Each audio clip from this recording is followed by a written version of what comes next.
नमस्कार।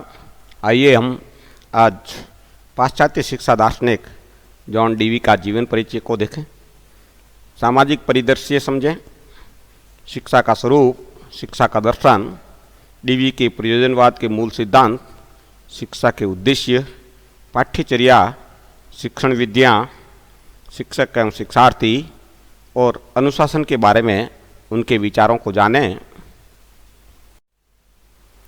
John Dewey का जीवन परिचय। जॉन डीवी का जन्म 20 अक्टूबर 1859 में बर्लिंगटन नगर में हुआ। डीवी के पिता का नाम आर्किबाल्ड तथा माता का नाम लूसिना था। इनके पिता ने खेती का कार्य छोड़कर व्यापार का काम किया। इनके माता पिता धार्मिक प्रवृत्ति के थे। इन्होंने 1875 में अपने भाई डेविस के साथ वेयरमार्ट विश्वविद्यालय में प्रवेश लिया। विश्वविद्यालय से उपाधि प्राप्त करने के पश्चात ऑयल सिटी नामक शहर में अध्यापन प्रारंभ किया। सन 1884 में जॉन हॉपकिंस विश्वविद्यालय से पीएचडी की उपाधि प्राप्त की। अगले 10 वर्ष 1894 तक मिशिगन विश्वविद्यालय में नौकरी की। 1894 में शिकागो विश्वविद्यालय में नियुक्ति प्राप्त की तथा मृत्यु के समय तक शिक्षण कार्य किया। 1896 में डीवी ने विश्वविद्यालय में प्रयोगशाला स्कूल की स्थापना की, जिसे डीवी स्कूल के नाम से जाना जाता है। जॉन डीवी का निधन 1 जून 1952 में न्यूयॉर्क में हुआ। जॉन डीवी ने the school and the child, school of tomorrow, democracy and education, freedom and culture, education, how we think आदि पुस्तकें लिखी।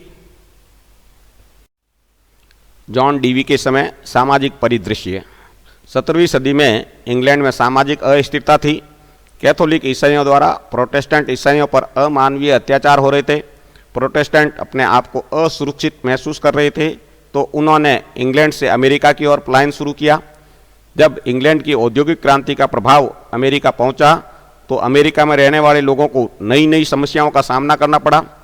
अमेरिका के लोगों ने पाया कि पुराने विचार और मूल्य नई समस्याओं के समाधान में सहायक नहीं हैं। इन सामाजिक परिस्थितियों ने नए विचारों को जन्म दिया और नए विचारों से नए सामाजिक मूल्यों का उद्भव हुआ। लोगों ने नए विचारों और मूल्यों के अनुसार जीवन जीना सीखा। अमेरिका के लोग उन्हीं क्रियाकलापों को करते जो व्यावहारिक हो और जिनका जीवन में उपयोग हो। इन सब परिस्थितियों में अमेरिकावासी केवल व्यावहारिक क्रियाओं को महत्व देने लगे। 19वीं सदी में डीवी ने इस व्यावहारिक क्रियाकलापों पर आधारित दर्शन को प्रयोजनवाद का नाम दिया। प्रयोजनवाद डीवी के समय और उनके बाद इतना फैला कि पुराने आदर्शवादी मूल्यों का महत्व न के बराबर रह गया, जिसके साथ डीवी का शैक्षिक चिंतन भी विश्व प्रसिद्ध हो गया। शैक्षिक दर्शन। शिक्षा के संदर्भ में डीवी का कहना था कि शिक्षा एक सामाजिक प्रक्रिया है। शिक्षा भावी जीवन के लिए तैयारी नहीं, वरन स्वयं जीवन है। शिक्षा विकास की एक प्रक्रिया है। मनुष्य में विभिन्न प्रकार के विकास की क्षमता होती है। डीवी का मानना था कि शिक्षा विद्यार्थी केंद्रित हो तथा शिक्षण में ज़्यादा विकसित विधियों के प्रयोगों पर बल दिया जाए। डीवी के अनुसार शिक्षा के 2 भाग होते हैं, मनोवैज्ञानिक और सामाजिक।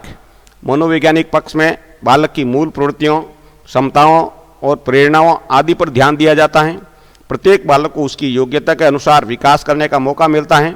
सामाजिक शिक्षा में बालक को सामाजिक वातावरण में समायोजित होने के लिए सामाजिक कार्यों में प्रतिभागी होने पर ध्यान दिया जाता है। डीवी के प्रयोजनवाद के मूल सिद्धांत। सत्य की परिवर्तनशीलता का सिद्धांत। प्रयोजनवादी के अनुसार सत्य समय, स्थान और परिस्थितियों के अनुसार बदलता रहता है। क्रिया की उपयोगिता का सिद्धांत। जॉन डीवी विचारों को महत्व न देकर क्रिया को महत्व देते हैं और यहाँ तक कहते हैं कि विचार क्रियाओं के द्वारा ही पैदा होते हैं। सामाजिक एवं लोकतांत्रिक मूल्यों का सिद्धांत। क्रियाएं ऐसी हो जिनसे हम सामाजिक एवं लोकतांत्रिक मूल्यों को परिष्कृत कर सकें, अर्थात मूल्यों और क्रियाओं का समाज की लोकतांत्रिक संरचना में योगदान हो। परिणाम का सिद्धांत। इस सिद्धांत का अर्थ यह है कि उन क्रियाओं का ही महत्व है जिनके होने पर कोई परिणाम प्राप्त हो। डीवी के अनुसार शिक्षा के उद्देश्य। पहला है समायोजन का उद्देश्य। मनुष्य अपना अस्तित्व बनाए रखने के लिए बचपन से ही बदलते वातावरण में समायोजित होने के तरीके सीखता है। दूसरा, सामाजिकता का विकास करना। मनुष्य एक सामाजिक प्राणी है। अतः आवश्यक है कि वह अपने समाज को समझे, उसके नियमों को माने, जिससे समाज के लोगों के साथ अपना एक अच्छा संबंध विकसित कर सके। तीसरा, आर्थिक कुशलता का विकास करना। डीवी के अनुसार प्रत्येक व्यक्ति को श्रम करना चाहिए, जिससे आर्थिक स्वतंत्रता का बोध हो और व्यक्ति के जीवन में सुख हो। नैतिकता का विकास करना। नैतिकता से तात्पर्य विद्यार्थी को अपनी उन इच्छाओं पर नियंत्रण सीखने से है जिनको संतुष्ट करने पर दूसरे व्यक्ति के स्वाभाविक विकास में बाधा न पड़े। और अगला उद्देश्य है लोकतांत्रिक मूल्यों का विकास करना। विद्यार्थियों में नागरिकता का विकास करना। पाठ्यचर्या। डीवी ने पाठ्यचर्या निर्माण के लिए निम्न सिद्धांतों को अपनाया। लचीलेपन का सिद्धांत। पाठ्यचर्या बच्चे की आवश्यकता व सामाजिक वातावरण के अनुसार बदलती रहनी चाहिए। अनुभव का सिद्धांत। पाठ्यचर्या इस प्रकार की हो जिसमें ज्ञान का अर्जन अनुभवों पर आधारित हो। पाठ्यचर्या में बच्चे स्वयं करके सीखें, जिससे रटने की प्रवृत्ति कम होगी एवं छात्रों में समझ बढ़ेगी। वास्तविक जीवन के क्रियाकलापों का सिद्धांत। इस सिद्धांत के अनुसार बच्चों की पाठ्यचर्या में शामिल अध्ययन सामग्री का संबंध विद्यार्थी के वास्तविक जीवन से होना चाहिए। इससे सीखने की क्रिया भी स्वाभाविक होगी और प्राप्त ज्ञान स्थायी होगा। उपयोगिता का सिद्धांत।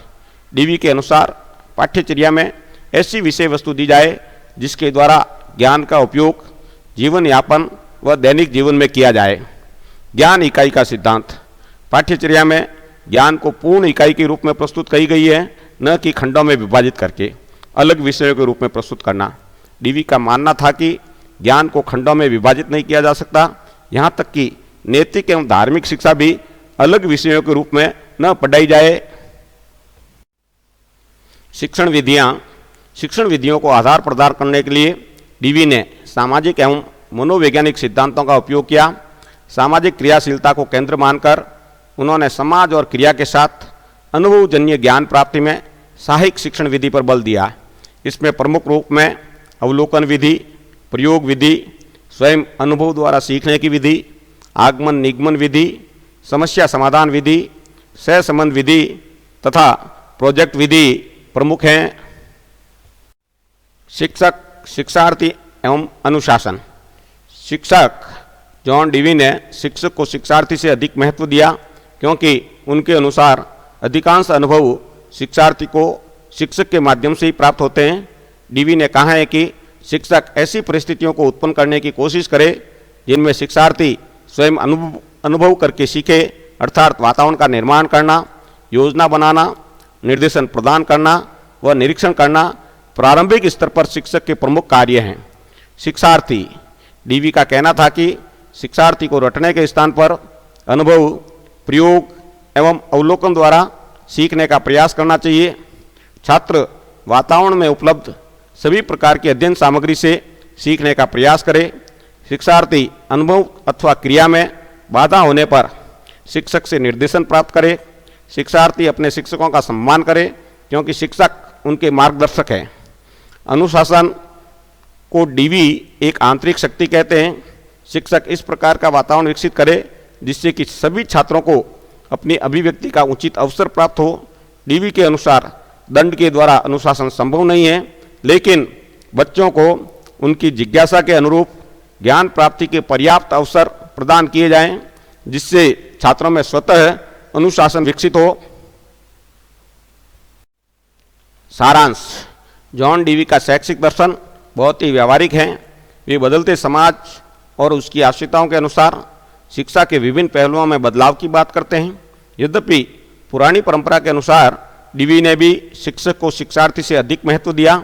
इसका एक बड़ा कारण यह था कि डीवी प्रारंभ में आदर्शवादी विचारधारा से प्रभावित थे, परंतु बाद में इन्होंने शिक्षक को बदलते सामाजिक वातावरण के अनुसार शिक्षण विधियाँ एवं शैक्षिक वातावरण बदलने की बात कही है। वर्तमान समाज भी काफ़ी तेज़ी से बदल रहा है। ऐसे में जॉन डीवी द्वारा दिया गया शैक्षिक दर्शन पूर्ण प्रासंगिक है। डीवी 19वीं सदी के व्यवहारवादी थे। इन्होंने क्रियाकलापों पर आधारित दर्शन को व्यवहारिक अथवा प्रयोजनवादी माना। इनके अनुसार विद्यालय एक प्रयोगशाला के रूप में हो, जिसमें बच्चे नए नए अनुभवों को प्राप्त कर सत्य को खोज जान सके। डीवी के अनुसार शिक्षा का बड़ा उद्देश्य छात्र का बदलते वातावरण में अपने को समायोजित करना है।